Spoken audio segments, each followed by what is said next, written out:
fallait pouvoir se transcender. Que le public aide ces joueurs à se dépasser et à travers on l'a dit pendant le match. On a senti vite que c'était une grosse soirée quand même. Ouais. Mais dès qu'il marque d'entrée là-dessus, moi j'ai entrevu après un quart d'heure, j'ai entrevu le 5-3. Jérôme. Ouais. Mais à travers la performance, et je l'ai dit sur la fin de match, physique, le travail physique, l'intensité qu'ont pu mettre le Sanson et Lopez, parce que Lopez souvent on dit il a pas les cannes, mais Sanson aussi, mais ces deux là le dernier quart d'heure, et ils ont pris la mesure, ils prenaient le ballon, ils dribblaient, ils avaient provoqué, les autres ils étaient cuits, et ben voilà, c'est ces deux joueurs là qui ont transfiguré, qui ont transformé cette équipe. Revenons juste 2 secondes au tableau. Rappelle-toi de l'année dernière, ça semble plus relevé cette année. Le plateau des demi-finales de l'Europa League. L'année dernière, on a donc Lyon-Ajax et on a Manchester qui doit jouer contre... c'est qui l'équipe espagnole là Pas Retafe, l'autre. C'est un nom comme... C'était pas Villarreal ? Mais non, il joue en bleu là. Levante ? Non. Celta Vigo, Real Sociedad. Ah, c'était Celta Vigo ? C'était Vigo. C'était le Celta Vigo. L'année dernière, tu dis Lyon plutôt favori sur l'Ajax et Manchester sur Vigo. Manchester est passé, mais... dur, ça a été dur. Oui, exactement. Et Lyon n'a pas passé l'Ajax. Même Salzbourg, pour en revenir au tableau, favori, machin, t'es en demi-finale.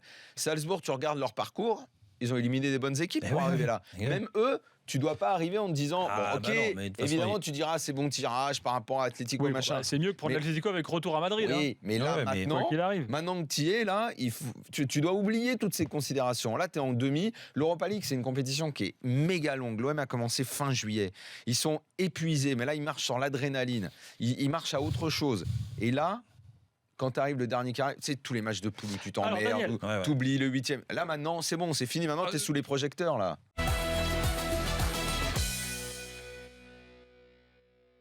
À ce stade, tu as ce public qui est capable de se transformer. Il y a une rencontre un soir. Là, aujourd'hui, il y a 61 000, 62 000 personnes dans une ambiance exceptionnelle, tous derrière leur équipe. Les joueurs, quand ils voient ça, n'importe quel joueur rêve de jouer dans ces ambiances-là. Tu te transcendes, tu arrives à augmenter un petit peu ta qualité technique, contrairement à d'habitude.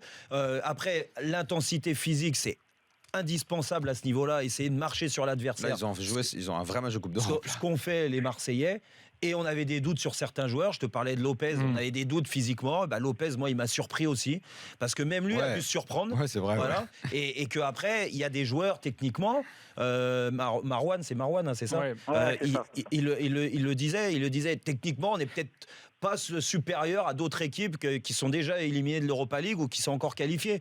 Mais aujourd'hui, techniquement, qui c'est qui t'a fait passer un cap? C'est Payet, c'est des joueurs internationaux, c'est-à-dire Payet, Thauvin. Même s'il n'a pas été très très bon, mais il est décisif.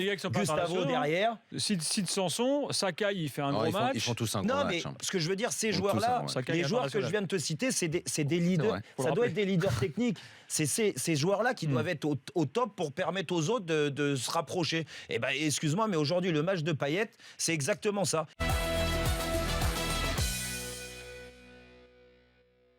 Regarde, nous, en 2004, avec Monaco, par exemple.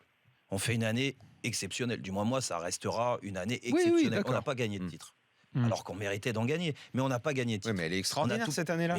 Mais aujourd'hui, même encore aujourd'hui, tout le monde t'en parle. Et alors donc Non, attention. Donc jusque-là, tu vas avec moi alors. Bien sûr, non, mais je te suis. Et je te suis sur Marseille ce soir. Parce que écrire une page du club en Coupe d'Europe, même si tu la gagnes pas, parce que de toute façon en France, avec 2 équipes qui ont gagné des Coupes d'Europe, il y a Marseille, la grande, et la Coupe des Coupes, le Paris Saint-Germain. Sinon, il y a eu des finales ou des demi-finales, c'est tout. Et quand tu arrives dans le dernier carré, en donnant des émotions à ton public, bien sûr que les joueurs, à jamais c'est gravé dans leur tête. Ce que je veux dire aujourd'hui, ce qui s'est passé, la communion avec le public, aller au bout d'eux-mêmes, de se retrouver dans la peau de l'éliminer, après qualifier, après éliminer, après t'es de nouveau qualifié. Bien sûr que c'est des matchs qui restent dans la mémoire et qui restent à l'intérieur d'un club, même quand t'as pas gagné de trophée. Par contre, à la fin, là, ce que tu disais là sur le modèle et l'histoire que tu veux raconter. Pour moi, chaque club doit se trouver dans un modèle.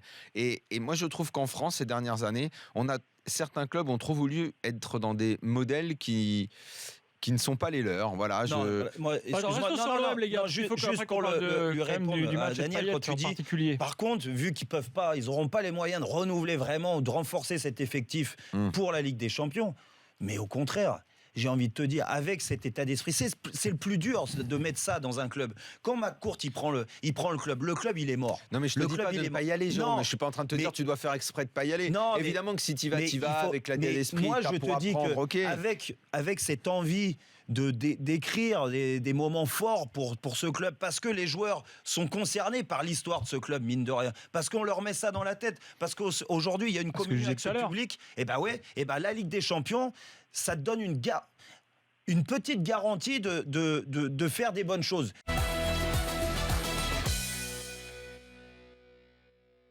Les entraîneurs, les consultants, les journalistes ou même certains joueurs qui te disent attention, oh là là, l'Europa League elle fatigue, attention, là on va être cuit, on va tout perdre. À l'arrivée, ça leur donne tort aujourd'hui, parce que les Marseillais physiquement va me dire que les Marseillais étaient cuits physiquement aujourd'hui. Non, au contraire, on a mis ça en avant.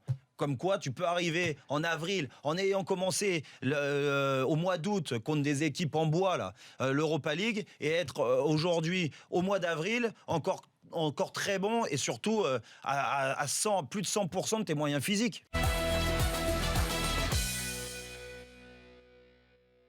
Il a délivré une passe décisive sur un coup de pied arrêté à Fontauvin. Voilà, c'est ce genre d'action qui fait qu'au bout d'un moment, il peut se rendre indispensable au groupe. Je ne te parle pas en tant que titulaire indiscutable avec l'équipe de France, mais au groupe, parce que tu as besoin d'avoir un bon tireur de coup de pied arrêté, tu as besoin d'avoir un mec qui a des références au plus haut niveau, et un quart de finale d'Europa League face à une équipe qui avait joué à la Champions League, qui est peut-être pas la meilleure équipe en Europe, Leipzig. Et elle l'a montré sur ces 2 matchs où elle a été très moyenne, mais à l'arrivée, lui, il a été au-dessus. Au match aller, on lui a reproché un petit peu son déchet. Là, il a corrigé. Et quand tu arrives avec cette confiance-là, il va certainement enchaîner. Il va s'offrir une demi-finale, lui aussi, d'Europa League.